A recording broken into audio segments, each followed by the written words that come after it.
मुसलपुर जिल्ला बिसाया नैथि बर' सावथुन महरगिरिफोरनि लोगो हमलायनाय हाबाफारि लादों। बाक्सानि आथियाबारि गोजौ आरो गेजेर हिनजावसा फरायसालिनि गेलेग्रा फोथाराव सानसेनि मेहेरगोनां हाबाफारिजों मुसलपुर जिल्ला बिसाया नैथि बर' सावथुन महरगिरिफोरनि लोगो हमलायनाय हाबाफारि लादों।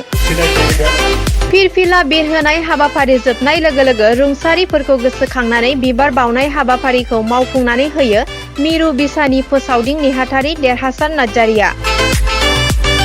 मुसलपुर जिल्ला बिसानि महरगिरिफोरनि मोसानाय मेथाइ रोजाबनाय बायदि गाव गावनि रोंगौथि दिन्थिफुंनायजों लोगोसे मुसलपुर जिल्ला बिसानि नैथि बोसोरारि लोगो हमलायनाय हाबाफारिया गाजा गोमजायै खुंफुंजायो। दिनै मुसलपुर डिस्ट्रिक्ट कमिटि बिसानि सेकेंड गेट टुगेदार प्रग्राम नैबे बाक्सा जिल्लानि आथियाबारि होननाय ओनसोलाव गाजा गोमजायै खुंफुंनो लादों। बेवहाय बिथांमोना डेलिगेट जथुमनायजों लोगोसे सिनियर आर्टिस्टफोरखौ मान बावनाय आरो मोनाबिलियाव देंखो मोनाबिलि प्रग्राम बायदिखौ लानानै दिनैनि बे सेकेंड गेट टुगेदार प्रग्रामखौ गाजा गोमजायै खुंनो लादों। बेनि थाखाय गिबियावनो जोङो बड' सिनियर आर्टिस्ट एसोसिएशननि जानानै बिथांमोननिसिम गोसो गोरबोनि लोखि फुजानि अननाय सिबिनाय आरो मोजां मोननायखौ बावहरनाय जाबाय। मिजिं थिदों दिनैनि बे हाबाफारिया जोबोद गाजा गोमजायै जाफुंसारगोन आरो दिनैनि बे हाबाफारियाव बेखौबो मोनथिनानै जोङो गोजोननाय मोनदों जे जोंनि मुंदांखा बर'नि मेथाइ खनगिरि जों बयनिबो आब' सुलेखा बसुमतारियाबो बाहागो लाफैगोन। लोगोसेनो दिनैनि बे बायदिसिना प्रग्रामाव आं माइसेल्फ दिपग्राम सियारि मिरु बिसानि लेङाइ आफादगिरि डेलिगेट बेखेवगिरि महरै बिथांमोना हांख्राय हरदोंमोन। बे लेखा आं नुजाफैनो हाबाय आरो आंजों लोगोसे जोंनि मिरु बिसानिनो पाब्लिसिटि सेक्रेटारि बिथां देरहासार नार्जारियाबो बे हाबाफारियाव बाहागो लाफैदों आरो जोंनि गाहाय नेहाथारि गुरु पबित्र बर' बिथाङाबो दिनैनि बे डेलिगेट सेसनाव बाहागो लाफैदों आरो मोनसे मोजां हाबाफारि बिथांमोना नाजावदों जे जायफोर मुसलपुर डिस्ट्रिक्ट बिसानिफ्राय मिरु बिसानि बायदिसिना एवार्ड फांसनाव बाहागो लानानै एवार्डी हिसाबै बिथांमोना रिकगनाइज मोनदों बिथांमोनखौ मान बावनो लादों आरो मुसलपुर डिस्ट्रिक्ट बिसानि सिङाव थानाय सिनियर आर्टिस्टफोरखौबो बिथांमोना दिनै मान बावनो लादों आरो बेवहाय गाहाय आलासि महरै जोंनि बिसानि बोसोनगिरि बिथां फैलाजे बरगयारिखौ हांख्रायहरनाय जादों। बिथाङाबो फैगासिनो दङ।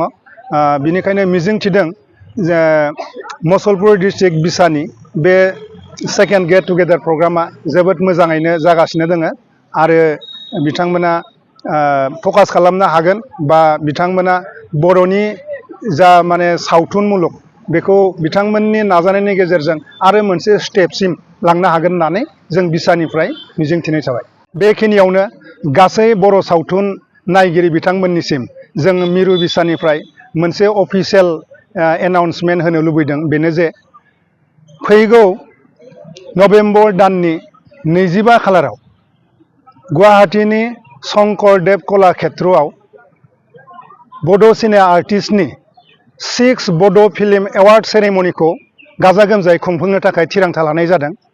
जाय हाबाफारियाव बलिउडनि लेजेन्ड एक्ट्रिस बा लेजेन्ड एक्टर पद्मिनी कलापुरी बिथाङा गाहाय आलासि महरै बाहागो लाफैगोन आरो आसामनि एबा एसामिस फिल्म इन्डास्ट्रिनि मुंदांखा प्रडिउसार डाइरेक्टर एक्टर लोगोसेनो आसामनि मानाव गेदेर दैदेनगिरि बिथांमोन जोंनि बड'लेण्डनिफ्राय मानाव गेदेर चिफ प्रमद बर'जों लोगोसे गुबुन गुबुन बिबानगिरि बिथांमोनाबो दैदेनगिरि बिथांमोनाबो जोंनि जानो गोनां 25 नभेम्बरनि 6th एवार्ड बड' फिल्म फेस्टिभेल बेवहाय लैहोर लैहोर बयबो बाहागो लाहैगोन।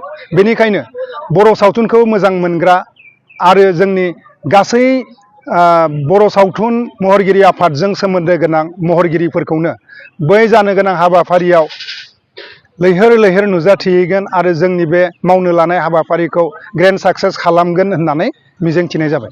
आथियाबारिनि लोखि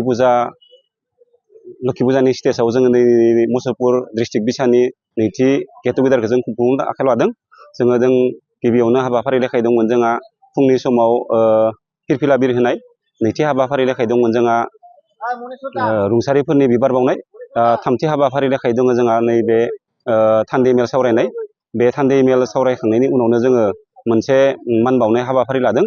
जोंहा थांनाय 2023 आरो 24 मायथाइयाव जायफोरा जोंनि बे मुसलपुर डिस्ट्रिक्ट कमिटिनिफ्राय जायफोरा फिल्म एवार्ड मोनदों बा बेस्ट एक्टर, बेस्ट एक्ट्रिस बा सापर्टिं एक्टर जायफोरा एवार्ड मोनदों, जों बिथांमोनखौ जों दिनै मान बावगोन मुसलपुर डिस्ट्रिक्ट बिसाया।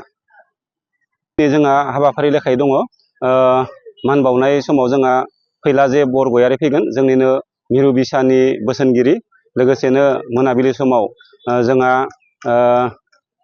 मुस्रिमा सुलेखा आब' फैगोन। लोगोसेनो जोंहा मेन्देला ब्रह्म बिथाङाबो नुजाथिफैगोन।